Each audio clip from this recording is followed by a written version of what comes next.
Halo semuanya, perkenalkan nama saya Fanny November Farliza dengan NPM 2451023. Di sini saya akan menjelaskan abstraksi singkat kasus pelanggaran kode etik yang dilakukan oleh advokat Desrizal Caniago. Hal ini menjadi perhatian publik karena melibatkan tindakan kekerasan terhadap hakim di Pengadilan Negeri Jakarta Pusat. Pada tanggal 18 Juli 2019, Desrizal Caniago yang merupakan kuasa hukum pengusaha Tommy Winata dalam kasus perdata melawan PT GWP melakukan tindakan kekerasan saat majelis hakim membacakan keputusan sidang.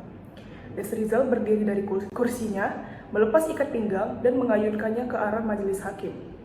Tindakan ini menyebabkan luka pada dahi Ketua Majelis Hakim Sunarso dan memar pada tangan hakim anggota Duta Baskara. Halo semuanya, perkenalkan nama saya Dwi Saktika dengan NPM 2451171. Di sini saya akan membahas mengapa kasus dari Desrizal Caniago ini penting sekali untuk kita bahas, yang dimana itu kasus pelanggaran etik Desrizal Caniago bukan hanya soal tindak kekerasan terhadap hakim, ia juga mencerminkan tantangan yang lebih luas dalam dunia profesi hukum, mulai dari tekanan emosional hingga lemahnya penegakan kode etik.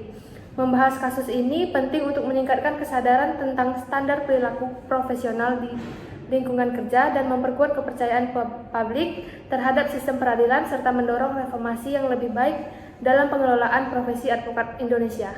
Perkenalkan, nama saya Febrianto Telomanua dan NPM 2451154. Di sini saya akan menjelaskan analisis kasus mengenai tindakan Desrizal.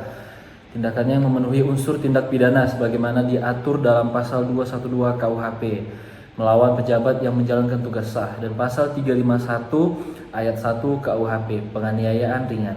Akibatnya ia dituntut hukuman penjara selama 8 bulan. Hal yang meringankan adalah pengakuan bersalahnya serta janji untuk tidak mengulangi perbuatannya. Namun, hal yang memberatkan adalah ketidakpatuhannya terhadap etika profesi dan penghinaan terhadap lembaga peradilan. Sebagai advokat, Desrizal melanggar Kode Etik Advokat Indonesia (KIAI), khususnya pasal 4 huruf D yang mengharuskan advokat bersikap sopan terhadap semua pihak, termasuk hakim, dan menjaga martabat profesi. Kekerasan fisik jelas bertentangan dengan prinsip dasar profesi hukum yang menuntut profesionalisme dan penghormatan terhadap proses hukum. Ketua Ikatan Penasihat Hukum Indonesia atau IPHI menyebutkan tindakan Desrizal dipicu oleh rasa frustasi akibat putusan hakim yang tidak sesuai dengan harapannya.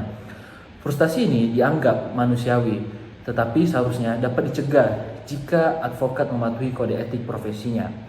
Selain itu, advokat harus mampu memisahkan emosi pribadi dari tugas profesionalnya untuk menjaga objektivitas. Desrizal merupakan anggota Perhimpunan Advokat Indonesia atau PRADI. Beberapa pihak mendesak pencabutan izin praktiknya sebagai advokat.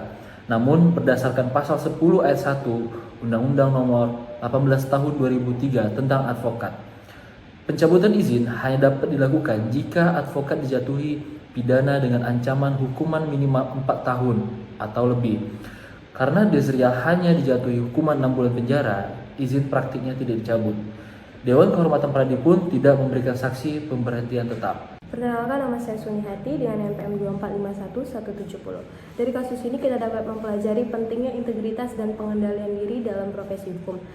Beberapa poin pembelajaran dari kasus ini adalah: 1. Kekerasan dalam bentuk apapun dilarang keras dalam profesi hukum. Advokat harus selalu menjunjung tinggi martabat profesinya.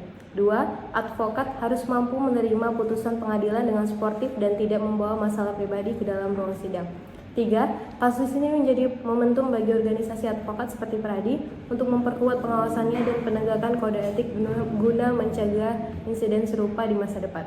Dari kasus Desrizal Caniago menjadi pengingat bahwa pelanggaran kode etik tidak hanya mencoreng nama individu tetapi juga merusak citra profesi hukum secara keseluruhan. Penegakan kode etik yang tegas diperlukan untuk menjaga kehormatan profesi advokat di Indonesia.